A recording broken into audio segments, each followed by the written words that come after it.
What's up YouTube, Team Deception here with kind of a discussion for you guys. I did mention that I did want to do a kind of a product review or something different for this week, and I think I'm going to be doing this instead of the game one of the duel video from this past weekend, again because it was a 30-minute long game one and I'm not sure that very many people want to watch a game that long. I do apologize, like I didn't intend for it, but I mean like at the same time like it's like I'm thinking for, my viewers, because I mean, I don't think that very many people want to watch something that long. So instead, I thought I would do this. Since Friday is the release date for this tin, I thought I would do a little bit of a discussion for it and, whatever. So as I'm sure a lot of you know, this thing contains cards from the Duelist Pack Yuma and the Duelist Pack Kite that Japan had that they had never intended on releasing over here. And so without whatever, I'm gonna kind of just go over the three promo cards that we kind of get in here. The three ultimate rares, which are the promos, will be Gagaga Magician, Gagaga Bull, and number 20 Giga Brilliant. I'm not going to really be reviewing these because obviously they're not new cards and they don't really need any kind of explanation. If you don't know the kind of things that they're useful for, then I definitely recommend you Google it and see if you can't find anything that might tell you what you can do with them, because I'm not doing that in this video. But instead, we're going to be kind of covering some other cards, so let's kind of jump into it. Now the first card I wanted to discuss is number 61 Volcasaurus. This card is ridiculous. So, I mean, whatever. It's a fire dinosaur exceed, obviously with an effect. It's a rank 5 with 2,500 attack and 1,000 defense. It requires 2 level 5 monsters. Once per turn, you can detach an Xyz material from this card to target one face-up monster your opponent controls. Destroy that target, and if you do, inflict damage to your opponent equal to its original attack. This card cannot attack your opponent directly this turn you activate, or during the turn you activate this effect. Now, the last bit there is something that a lot of people may or may not overlook. This is because they don't really pay attention to the directly part and rather just the you cannot attack your opponent part. You can still attack your opponent's monsters with this card, which is what makes it a little ridiculous. The 2500 wall well, not wall, but like monstrous amount of power that it has is kind of ridiculous in itself as well. It matches up with Stardust. It can get over a lot of things, and if they can't protect their monster from Volcasaurus' effect, it can still pretty much run over anything that, is seeing play at the moment. Like, if somehow it gets past a Logia or a Dulka, it doesn't really matter. It's going to run them over. So, now, there are many ways of actually playing this card as well. As much as I know that it would probably never really happen, Dark World is an option.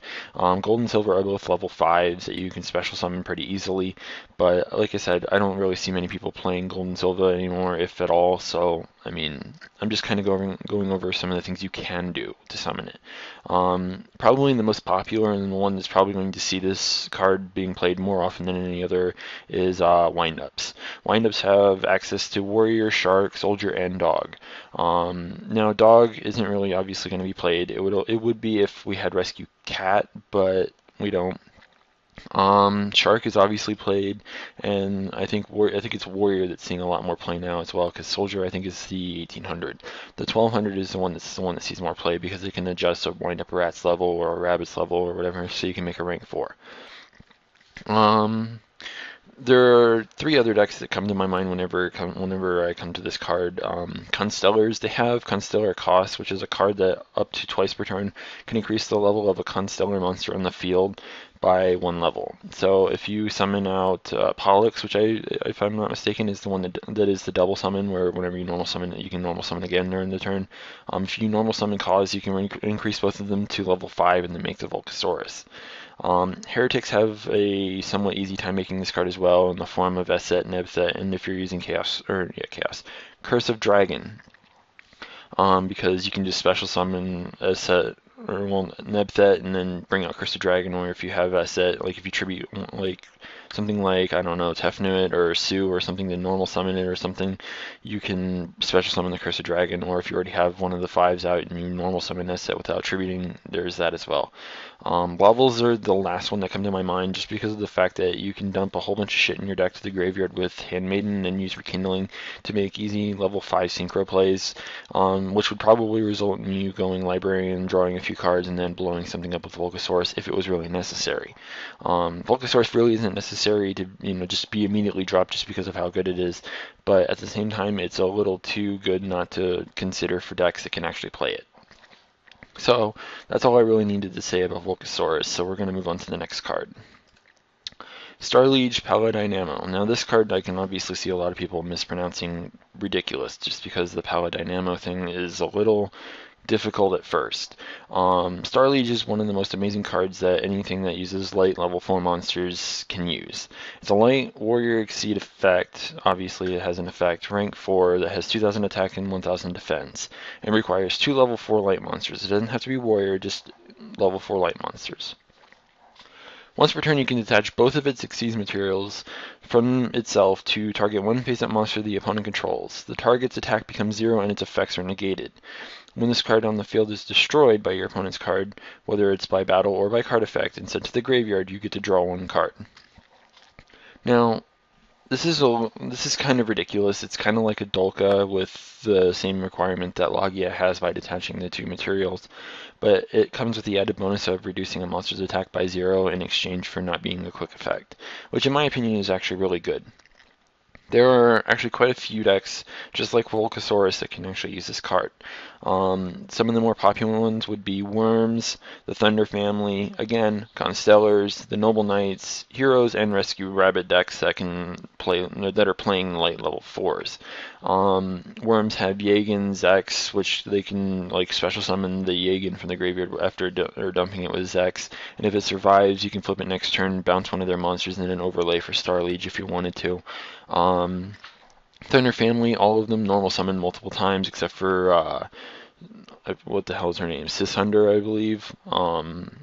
I can't really remember the names entirely from the TCG because I remember them as the One Pa or whatever, or the One Ochan, all that other shit.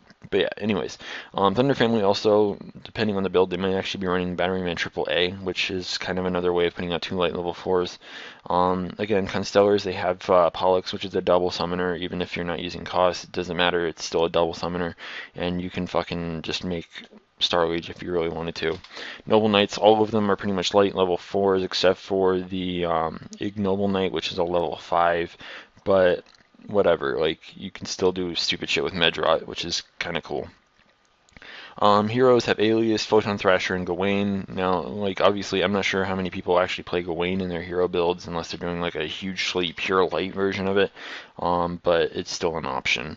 And Rescue Rabbit, like I said, you can bring out fucking Artorgius, you can bring out Sparkman, you can bring out Alexandra Dragon, stuff like that. So there's a lot of options with Starlito, and Starlito is good for getting rid of things like Zenmains. If for some reason they have a Logia on the field and they for some reason didn't negate Starlito, you can always do that. It can stop Stardust, it can do all kinds of really ridiculous shit, and it allows you to get over a lot of cards that might be bigger than it. So, in my opinion, this is a really, really good card.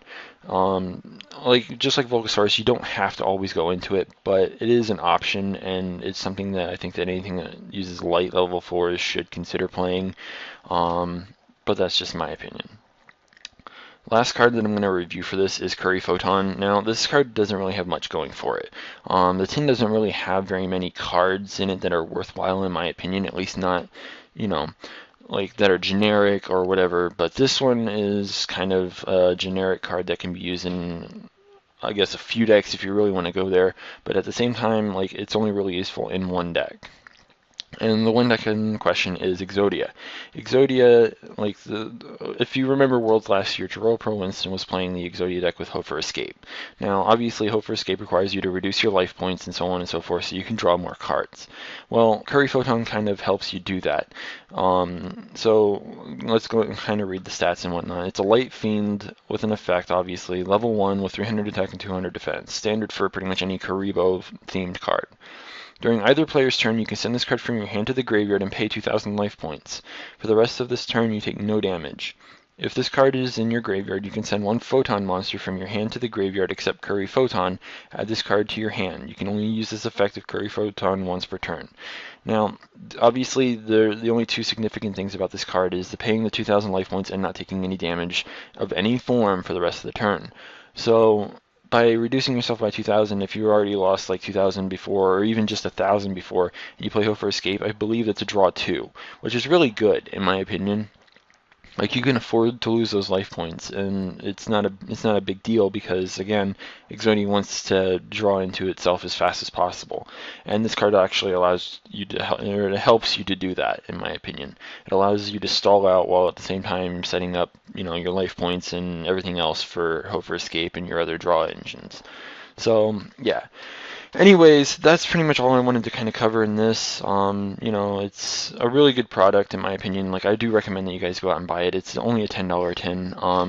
I'm planning on probably picking up 3 myself. I don't think that Volcasaurus, Starlito, Photon, or Curry Photon, or whatever, any of the other remotely decent cards in the tin will be very expensive. Because again, look at I think it was last year's tin where Acid was like a $10 to $20 card at first because everyone thought it was going to be such an amazing card, and then it ended up dropping to like a $3 to $4 card. I mean, come on, it's a $10 tin. So yeah, but I do recommend you guys go out and pick it up. I mean, I definitely want to pick up the Gaga Magicians, even the Giga Brilliance. Those are kind of cool, so all that other good shit. And I mean, who doesn't want Volcasaurus and Paladin ammo? But yeah, that's all that there is for this video. If you enjoyed the video, give it a thumbs up, share it with your friends, and if you haven't already, subscribe. Don't forget to click an ad or two or whatever. As long as you do it responsibly, it should be fine. And it's always a huge help. So until next time, this is Team Deception 09 signing off.